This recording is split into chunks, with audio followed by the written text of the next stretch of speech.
Assalamualaikum warahmatullahi wabarakatuh. Alhamdulillahilladzi amarana bil ukhuwah wal ittihadi wal ittifaq wa nahana anil iftiraqi wasyiqaq. Ashhadu an la ilaha illallah wahdahu la syarikalah al-malikul khallaq wa ashhadu anna sayyidana wa nabiyyana Muhammadan abduhu wa rasuluh alladzi ursila lil alamina li itmami makarimil akhlaq. Allahumma salli wa sallim wa barik ala sayyidina Muhammad wa ala alihi wa sahbihi ila yaumit talaq, amma ba'd. Pemirsa dimanapun Anda berada, utamanya Direktur Utama Rumah Sakit Umum Islam Klaten, beserta para wakilnya, beserta para kepala kantor, kepala staf, dan dokter spesialis, dokter tamu, dan dokter jaga, beserta semua karyawan Rumah Sakit Umum Islam Klaten, hadirin, hadirat yang dimuliakan oleh Allah, yang kami muliakan dan kami hormat. Ada orang bertanya, apakah halal bihalal itu merupakan ajaran Islam? Tetapi ketika dijawab iya, kenapa ada juga orang non-Islam yang mengadakan acara halal bihalal? Kalau itu disebut dengan ajaran Islam, tapi kenapa banyak negara-negara Islam tidak mengadakan halal bihalal?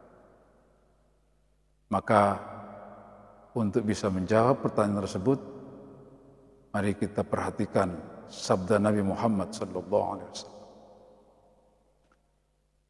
Nabi bersabda sebagaimana diceritakan oleh sahabat Abu Hurairah radhiyallahu anhu. Rasulullah SAW bersabda, "Man kanat li akhihi indahu mazlumatun min irdin aw malin, falyatahallalhu minhul yawma, qabla an la yakuna dinarun wala dirham."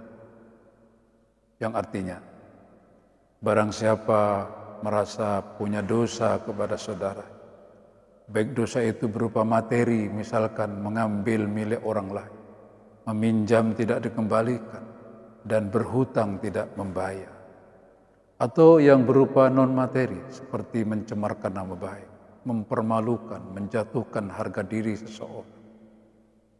Kata Nabi, maka segeralah minta halalnya, maka segeralah mohon ampun dan maaf kepadanya, kepada orang yang dizalimi, kepada orang yang disakiti, kepada orang yang diambil hak dan kekayaannya tanpa sesuatu yang hak.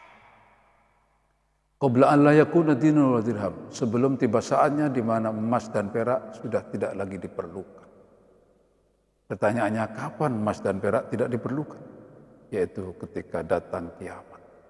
Kiamat ada dua, kiamat kubro, ketika dunia ini sudah habis, kukut, bumi ini dilempit, langitnya digulung, bahasa Jawa. Tapi itu kapan kita tidak tahu. Masih berapa ribu tahun, wallahu alam.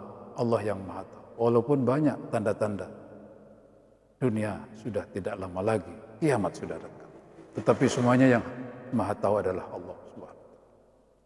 Sedangkan ada kiamat sughra, yaitu ketika ajal maut menjemput setiap orang. Artinya kalau kita sudah mati, itu namanya kiamat sughra. Karena sudah selesai, sudah habislah apa yang menjadi impian manusia selama hidup. Kata Nabi, karena kalau sudah terlanjur mati, sedangkan kita masih punya dosa dengan sesama manusia, in kana lahu amalun saleh ukhidha minhu biqadri mazlumat. Karena orang apabila punya dosa dengan sesama, di saat dia tidak minta maaf dan belum dimaafkan oleh yang bersangkutan, ketika sampai di akhirat nanti akan dilihat, apabila dia punya amal soleh, maka diambillah pahala nilai amal soleh itu sekadar sesuai dengan kezalimannya, sesuai dengan dosanya kepada manusia. Kemudian amal soleh itu dihadiahkan kepada orang yang dizalimi ketika di dunia. Wa illam yakun hasanat, sebaliknya kalau orang yang berbuat zalim kepada sesama tadi tidak punya kebaikan apa, ukhidha min sayyiati sahibi fahumila alaih thumma turika finna, maka dosa-dosa orang yang dizalimi itu diambil, kemudian dibebankan kepada orang yang zalim, kepada orang yang berbuat dosa dengan sesama dan dia tidak memperhatikannya untuk minta maaf ketika di dunia. Sehingga akhirnya dia terbebani oleh dosa-dosa orang yang dianiaya dan kemudian dia dilempar ke neraka. Ini senada dengan sabda Nabi ketika beliau bertanya kepada para sahabat, "Atadruna manil muflis?" Apakah kalian mengerti siapa sebenarnya orang yang dikatakan bangkrut, pailit? Sahabat waktu itu menjawab, "Al-muflisu fina man la dirhama wala dinar wala mata." Wahai Nabi, orang yang bangkrut menurut daerah kami, orang yang pailit menurut masyarakat kami, dia orang yang tidak punya apa-apa, tidak punya uang, tidak punya kekayaan, tidak punya apa-apa. Nabi kemudian mengatakan, "Al-muflisu min ummati alladhi ya'ti yaumal qiyamah bisolatihi wa zakatihi wa siyamihi." Orang yang bangkrut, orang yang pailit menurut di antara umatku adalah mereka yang ketika di hari kiamat menghadap Allah dengan membawa amal sholatnya, amal puasanya, amal hajinya, dan amal-amal soleh yang lain. Tetapi di sisi lain wayati qad syatamahad, tapi di sisi lain dia pernah ketika di dunia mencemooh, mengolok-olok, menyakiti perasaan sesama. Wa qadhafa hadza, dan pernah menuduh zina tanpa bukti kepada seseorang. Wa daraba hadza, dan dia pernah menyakiti fisik jasad seseorang. Wa akala mala hadza, dan pernah memakan harta orang lain. Wa safaka hadza, bahkan dia pernah melukai atau bahkan pernah mengalirkan darah hadza orang ini. Fa'in, maka Allah kemudian menegakkan peradilan. Orang yang punya dosa di dunia tidak begitu saja dimaafkan, terutama yang berdosa kepada sesama. Tetapi apakah diridhoi apa tidak oleh yang bersangkutan? Maka dengan cara apa Allah mengadili mereka, orang yang bersalah kepada sesama? Tentu Allah Maha Bijak, Maha tahu dan Maha kuasa, yaitu dengan cara dilihat amal-amal solehnya orang tadi. Kalau amal solehnya itu cukup sebagai pengganti dosa-dosanya kepada manusia, maka dosa-dosa itu bisa tertebus dengan kebaikan. Tapi sebaliknya apabila tidak punya kebaikan atau kebaikannya sudah habis diambil oleh orang-orang yang dianiaya sebagai pengganti dan kompensasi, maka berikutnya adalah keburukan orang-orang yang dosa-dosa orang-orang yang diadzalimi ditimpakan kepadanya. Kemudian na'udzubillah dia dilempar ke neraka. Dua hadis ini menggambarkan bahwasanya dosa dengan manusia tidak begitu saja diselesaikan, tidak begitu saja diabaikan, tidak begitu selesai dengan kematian seseorang.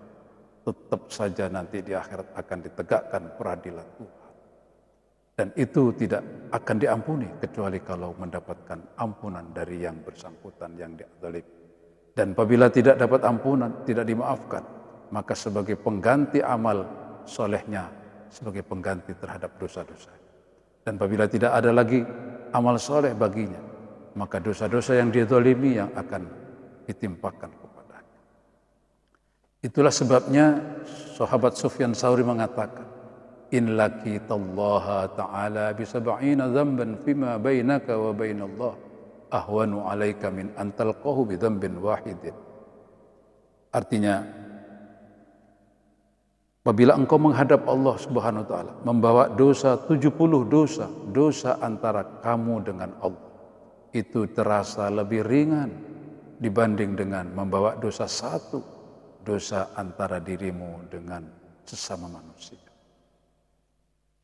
Kalau Allah, karena Allah Maha Pengampun, Maha Pengasih, Maha Penyayang, akan mudah diampuni apabila orang yang berdosa kepadanya memohon ampun dan bertekad untuk tidak mengulangi serta menyesal.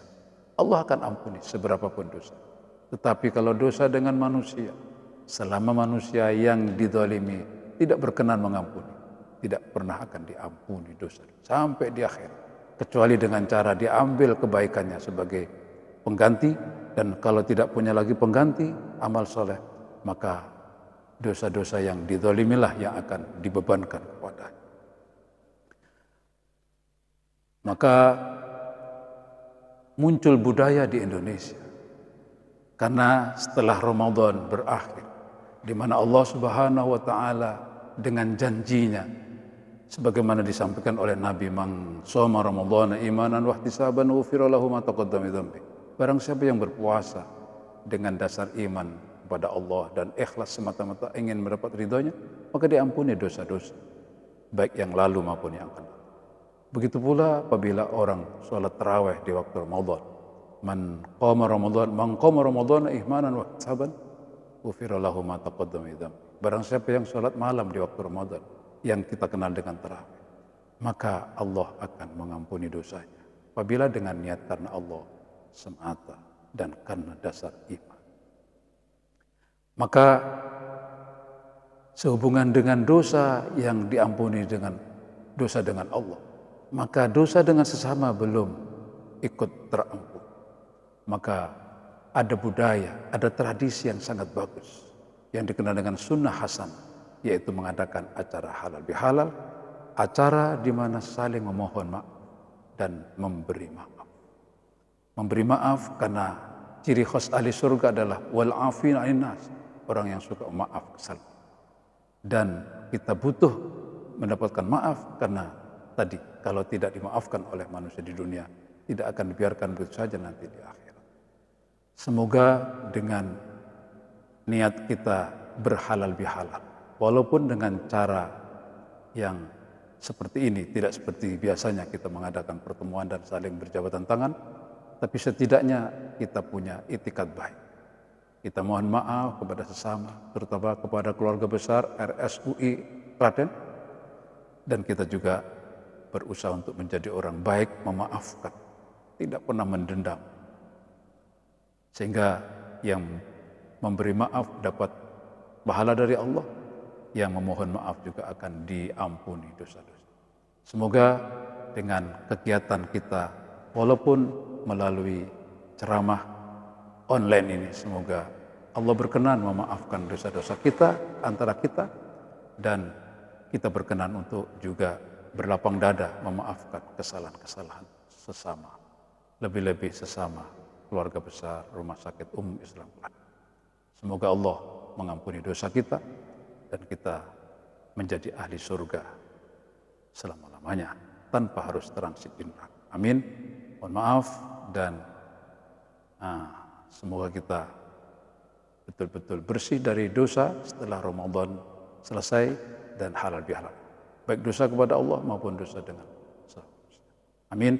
Assalamualaikum warahmatullahi wabarakatuh.